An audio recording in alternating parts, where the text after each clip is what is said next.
يا أيها الذين آمنوا اتقوا الله وقولوا قولا سديدا يصلح لكم أعمالكم ويغفر لكم ذنوبكم ومن يطع الله ورسوله فقد فاز فوزا عظيما ألا وإن أصدق الحديث كتاب الله وخير الهدي هدي محمد صلى الله عليه وسلم وشر الأمور محدثاتها فإن كل محدثة بدعة وكل بدعة ضلالة وكل ضلالة في النار.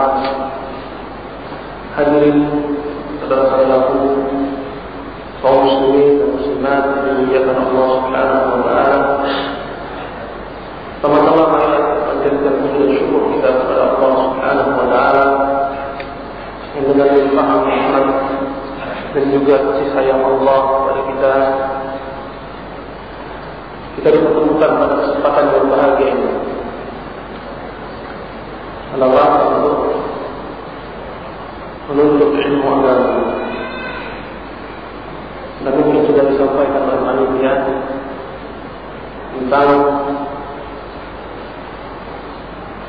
Ustaz Muhammad yang bisa hadir pada hari ini. Kata kedua saya yang semulanya itu pada pokok itu dimajukan.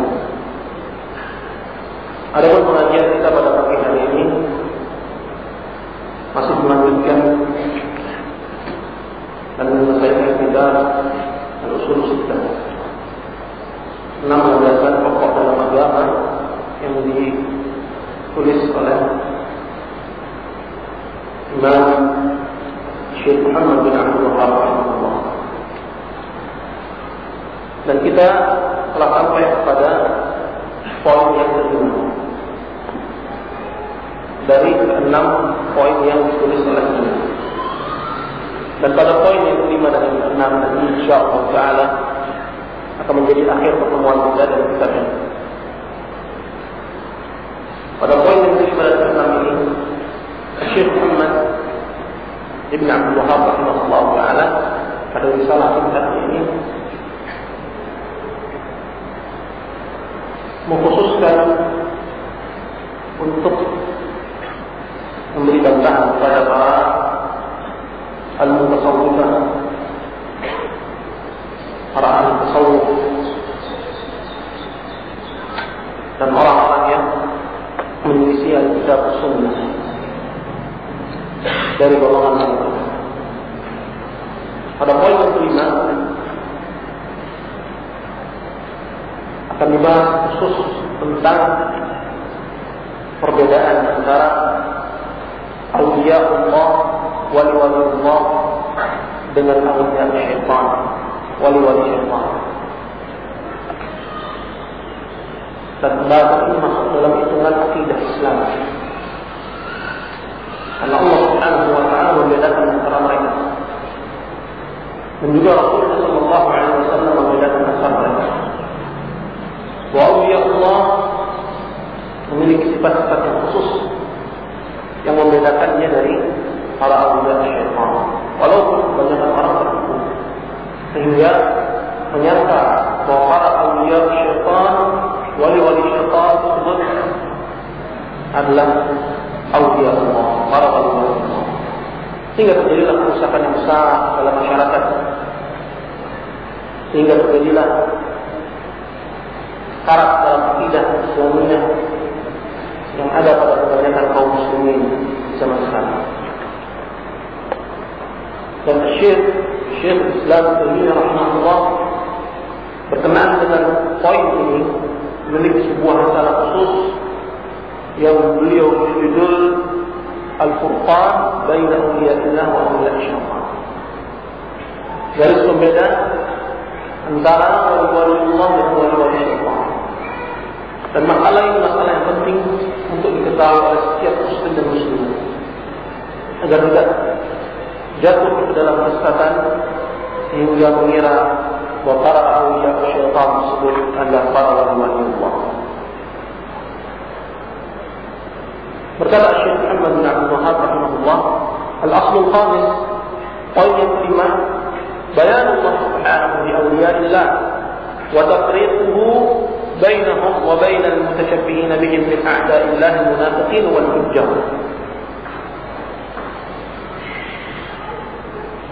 Di sini Allah Subhanahu wa taala telah menerangkan siapa para wali-wali Allah. Allah terangkan itu dalam kitabnya. Dan juga Nabi-Nya menerangkan hal tersebut dalam sunnahnya dengan ciri-ciri yang mereka bisa dikenal dengan. Wa tafriquhu bainahum wa bainal mutashabbihin bihim. Dan juga perbedaan antara mereka dengan orang-orang yang kelihatannya sama seperti mereka. Kelihatannya para wali-wali Allah mereka itu. Dari pakaiannya, dari pandangan matanya, dari ucapan lisannya, dari hayatnya, pembawaannya. Tapi padahal mereka itu adalah a'da'ullah munafiqun wal hujjah, para musuh-musuh Allah dari kalangan al-munafiqun dan orang-orang al-hujjah yang suka melakukan kemaksiatan kepada Allah Subhanahu wa taala. Dalam kitab Al-I'tiqad, Syekh Ahmad bin Yahya An-Najmi hafizahullah taala menyebutkan ada al-asl ركز فيه شيخ الإسلام محمد بن عبد الوهاب رحمه الله على الصوفية الذين يزعمون أن الأولياء هم الذين يظهرون بالأقوال والكرامات وتبدو منهم الشطحات فزعموا أن الشيخ هو من تقرب بالقرب من الله إلى أن تصل إلى درجة سقط عنه فيها التكاليف. Kata Syekh Ahmad bin Yahya An-Najmi menjelaskan pada poin yang satu ini.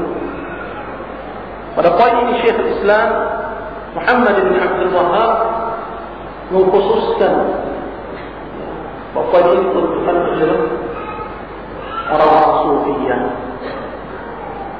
yang hulu, yang mengira bahwa para awliya Allah, orang-orang yang memiliki predikat waliullah adalah orang-orang yang muncul darinya keadaan-keadaan yang memiliki kebiasaan kebanyakan orang. Kalau ditusuk tidak mempan, kalau jatuh ke dalam api tidak terbakar, dan yang lain sebagainya yang mengisi kebanyakan kebiasaan orang. Bisa jalan di air. Kalau minum minuman keras di tangan, minuman keras itu menjadi Sprite misalnya, atau bir di tangannya itu menjadi air susu, dan yang lain sebagainya. Wal karamat wa tabdu minhum syafa'at. Kelihatan dari mereka hal-hal demikian, hal-hal yang asing, tak biasa didapati kepada kebanyakan orang. Yang biasa dikatakan oleh orang-orang sekarang, mereka adalah orang-orang yang sakti. Mereka adalah orang-orang yang sakti, punya ilmu. Dan ilmu di kalangan masyarakat kita adalah ilmu yang seperti itu, ilmu kebal. Tapi kalau ilmu kitab sunnah tidak dimaksudkan dengan penyebutan ilmu bagi mereka.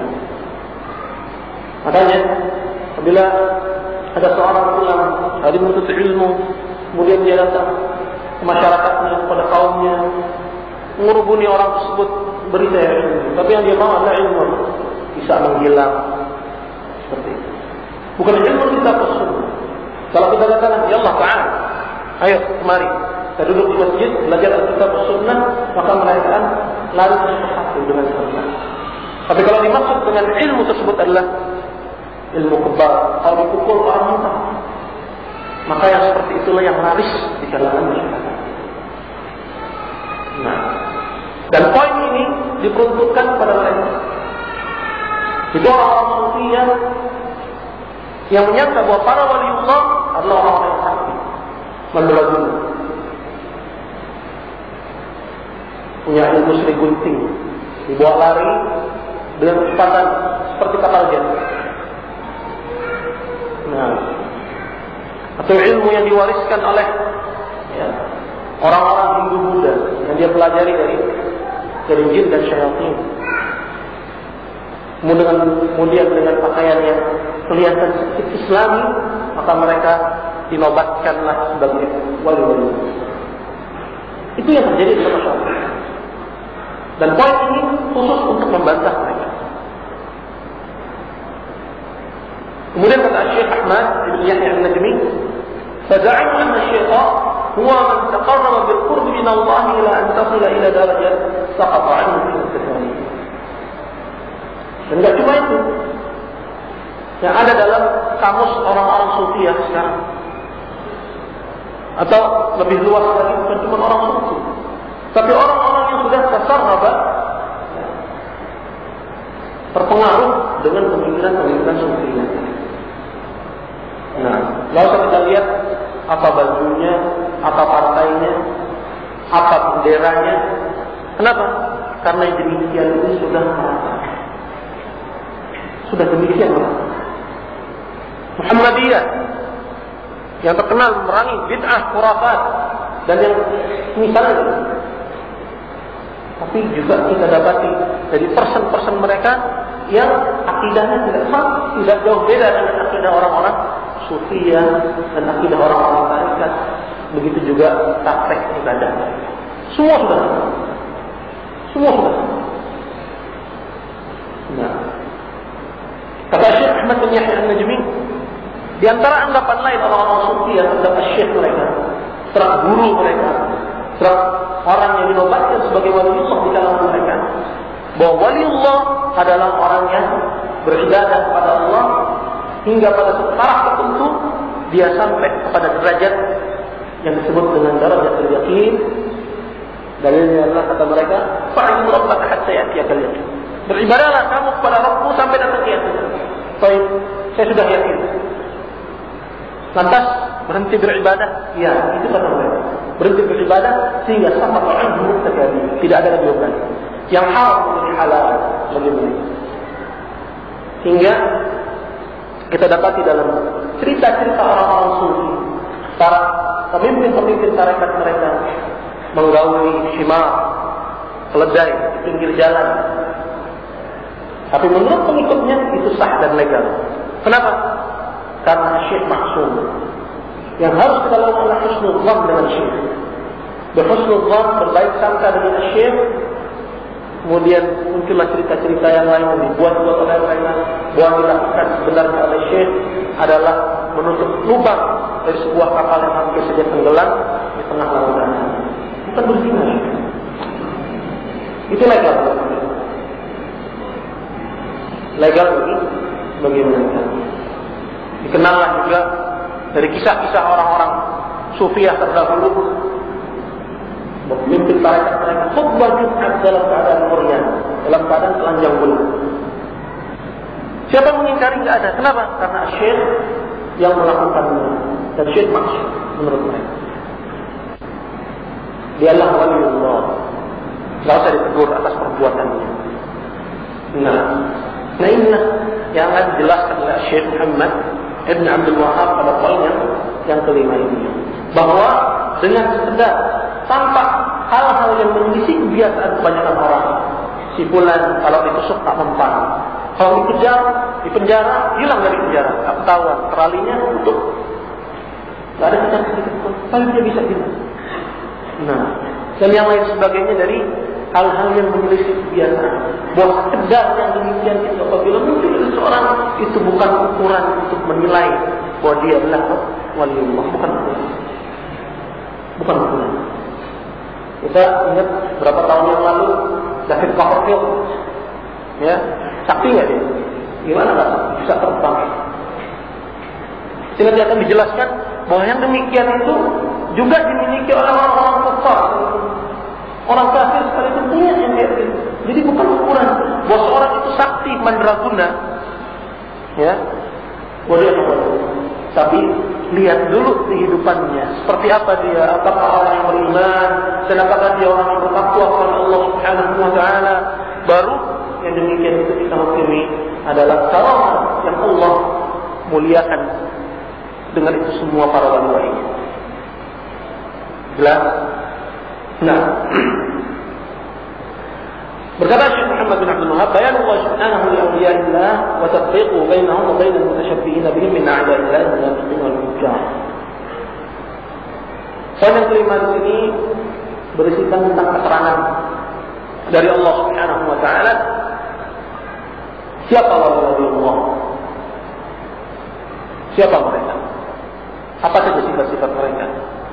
Dan perbedaan antara mereka dengan selain mereka yang berbaju sama seperti mereka, yang padahal mereka itu adalah musuh-musuh Allah dari kalangan orang-orang munafik dan orang-orang hujjah, para pelaku maksiat.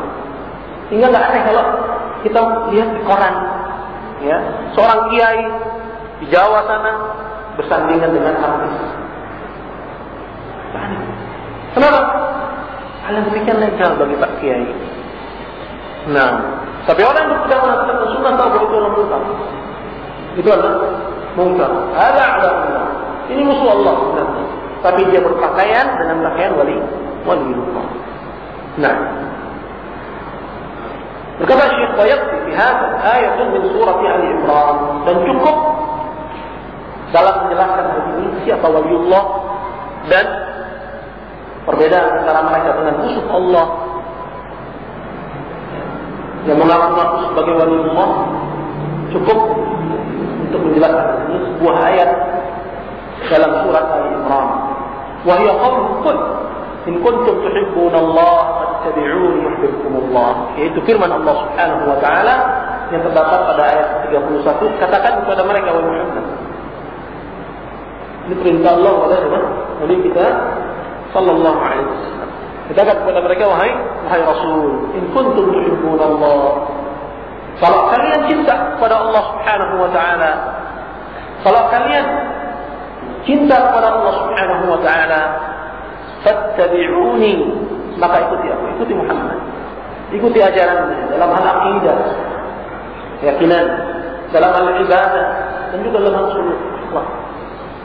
Fattabi'uni yuhibbukumullah, maka Allah Subhanahu wa taala akan cinta kepadamu. Ini ayat pertama yang menjelaskan perbedaan antara mereka dengan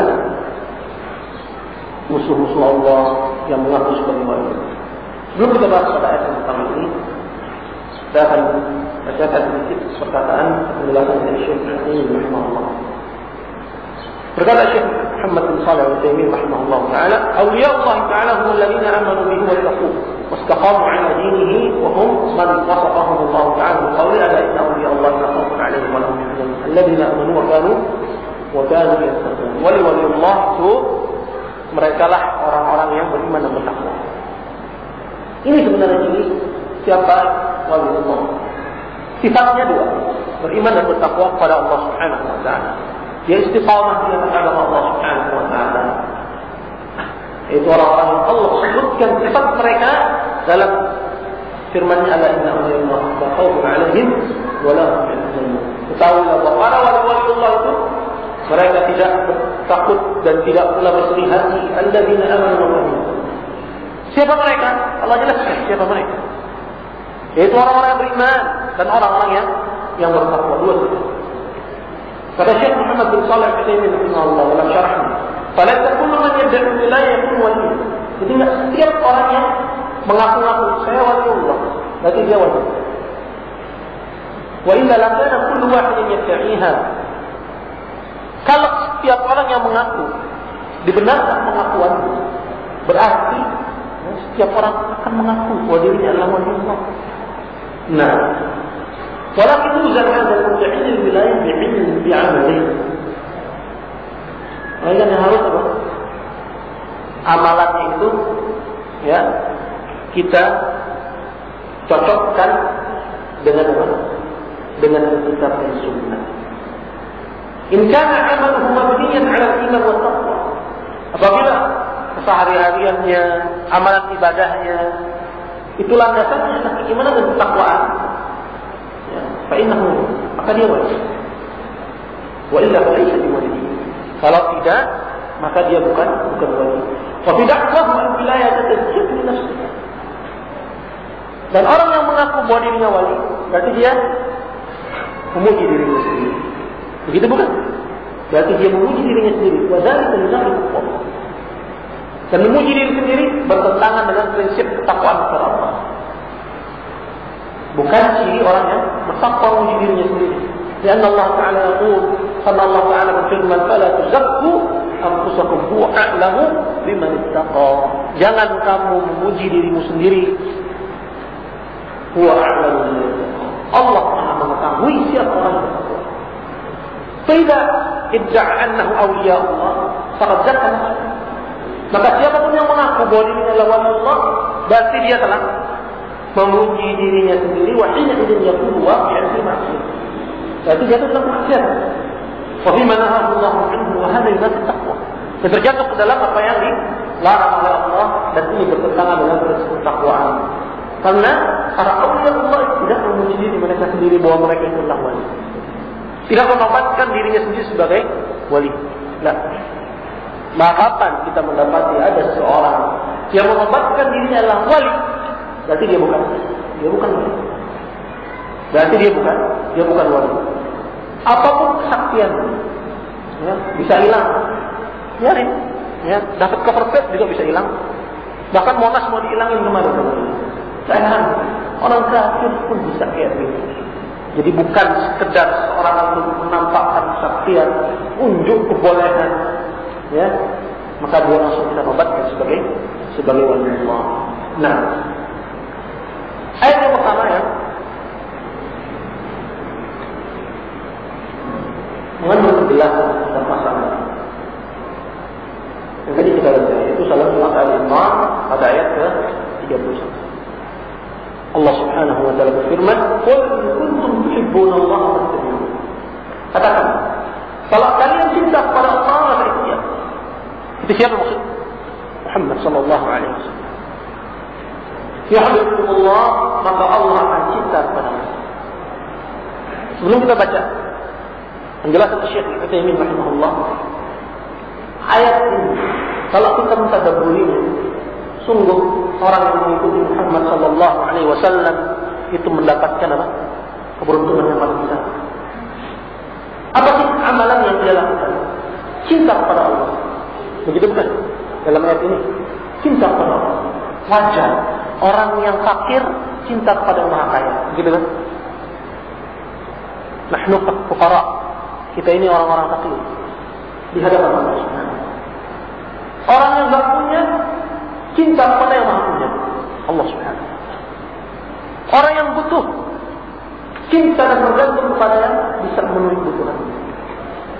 Tapi wajar kalau yang maha kaya cinta kepada yang fakir, yang bisa memenuhi kebutuhan Allah Subhanahu wa taala cinta kepada yang butuh. Allah cinta kepada Allah. Itulah hasil ya yang didapati oleh orang yang cinta kepada Allah. Hasil yang lebih besar dari apa yang dilakukan. Yang dilakukan adalah cinta kepada Allah. Qul in kuntum tuhibbuna Allah, katakan kalau kamu cinta kepada Allah, ini namanya cinta. Fattabi'uni yuhibbukumullah. Maka ikuti aku. Hasilnya Allah akan cinta. Maka apa yang didapat oleh hamba dari cinta kepada Allah itu lebih besar dari amalan yang dia kerjakan. Yang didapat kecintaan Allah Subhanahu wa taala. Berkata Syekh Muhammad bin Shalih Al-Utsaimin menjelaskan hal ini, wa hadhihi ayat sama ayatul mi'n. Ayat ini dikenal dengan ayat cobaan. Ayat cobaan. Ayat imtihan, haitsu ta'aqabu muhabbat Allah taala. Cobaan. Ya, kepada orang-orang yang mengaku-ngaku bahwa dia cinta kepada Allah Taala. Ta'anzalallahu hadhihi ayat fi man idda'a muhabbat Allah Taala. Nadarna faman idda'a muhabbat Allah Taala nadarna fi 'amalihi. Maka Allah turunkan ayat. Ya, sebagai cobaan. Bagi orang yang mengaku bahwa dia cinta kepada Allah Subhanahu wa taala. Maka orang yang mengaku cinta kepada Allah Subhanahu wa taala, ya, nadarna fi 'amalihi. Kita lihat kepada amalan ibadahnya. Fa in kana muttabi'an li Rasulillah sallallahu alaihi wasallam, apabila benar amalannya, perbuatannya, pekerjaannya itu sesuai dengan sunnah Rasulullah sallallahu alaihi wasallam, fa huwa shadiq, maka pengakuannya dia cinta kepada Allah benar. Betul. Wa illa fa huwa kadzib. Kalau tidak, maka pengakuannya apa? Dusta. Pengakuannya adalah dusta. Apa hubungannya dengan batu? Aulia adalah orang yang mendapatkan wilayah, ya. Mendapatkan kecintaan dari Allah Subhanahu wa Ta'ala, bahkan lebih daripada itu. Nah, maka orang yang mengaku bahwa dia adalah waliullah, maka kita lihat amalan perbuatan.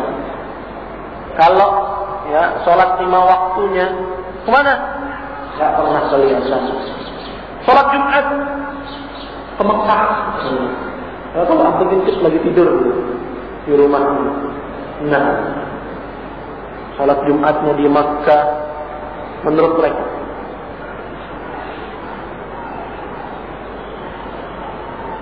Begitu juga kalau kita lihat pada keseharian, dekil dan dekumel, ya, rambut gondrong nggak urus, yang kayak begitu di masyarakat kita, ya, walaupun dia itu adalah seorang tokoh, ya, apakah yang punya predikat Habib misalnya, ya, dan yang lain sebagainya, orang-orang saleh yang dianggap saleh oleh masyarakat, maka mereka akan langsung dinobatkan sebagai waliullah. Kiai beling, ada kiai beling? Tak ada dalam Islam, ya, tak ada dalam Islam, ya. Nah, seorang ahli agama, bahkan siapapun dituntut untuk apa? Taat pada Allah Subhanahu wa Ta'ala, menjaga kebersihan tubuhnya. Tapi kalau orang yang kotor dekil, ya, justru itulah waliullah. Itu yang ada dalam masyarakat. Itu semua merupakan apa? Tolak ukur yang salah. Ya, kalau itu masih ada, tersimpan dalam benak kita, buang sekarang.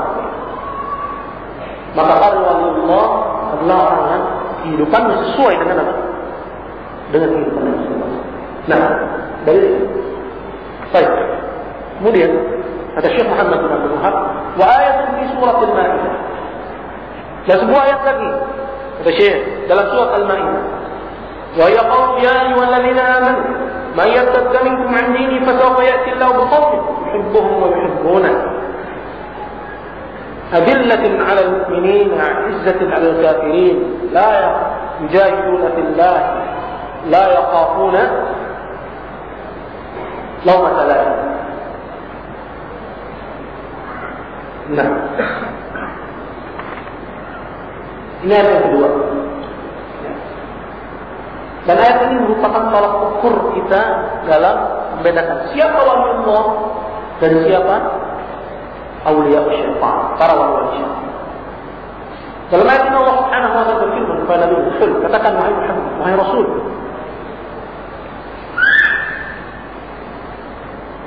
ayat ya ayyuhalladzina amanu, wahai orang yang beriman, man yartadda minkum 'an dini, barang siapa dari kalian yang murtad keluar dari agamanya, fasawfa ya'tillahu biqaumin yuhibbuhum wa yuhibbunah, maka Allah akan datangkan suatu kaum yang mereka cinta kepada Allah dan Allah juga cinta. Kemudian Allah sebutkan sifat-sifat mereka, orang yang cinta kepada Allah dan Allah juga cinta kepada Allah. Adillah kita disebutkan pada sekarang orang beriman, dia merendah, bukan sombong dan takabur, merasa hebat, merasa lebih wah. Apakah dalam bidang keilmuan, apakah dalam harta dan lain sebagainya. Melainkan dia adillah, tawadhu, merendah pada sama orang-orang yang beriman. Izzatin al-kafir, tapi kepada orang-orang kafir, izzah, dia tegas, keras. Yujahiduna fi sabilillah, dan dia berjihad di jalan Allah Subhanahu. Para awliya Allah lakukan jihad, tidak meninggalkan jihad. Wala yaqafuna fillahi lawmata laim, dan tidak takut, ya, kepada celaan orang-orang yang bercela dalam menyampaikan kebenaran. Sifat-sifat Allah Subhanahu wa ta'ala sebutkan pada ayat ini merupakan pedoman, ya, bukan itu kan pedoman, ya, merupakan pedoman bagi kita dan jerumus ke dalam, ya, jurang-jurang yang dipasang oleh musuh-musuh Allah Subhanahu untuk menjerumuskan Bani Adam dari jalan yang lurus. Nah, kenapa demikian? Kita lihat dalam masyarakat kita, kalau seorang itu adalah waliullah, maka dia maksum. sehingga kesalahan apapun yang dilakukan oleh orang tersebut dibenarkan dan ditangguhi. Nah, sehingga dengan sebab ini, ya, itu menjadi pintu terjerumusnya sekian banyak orang yang sesat kepada Allah Subhanahu wa taala. Nah, dan dengan ayat ini Allah Subhanahu wa taala ingin menerangkan ciri-ciri orang yang cinta kepada Allah dan Allah cinta kepada mereka. Disebutkan ada 4 ciri. Berkata Syekh Muhammad bin Shalih Al-Utsaimin rahimahullah, al-wasf al-awwal, sifat yang pertama awaliyah, annahum adillatun 'ala al-mu'minina fala yuharibunahum wa la yaqifuna ضدهم wa la yunabidunahum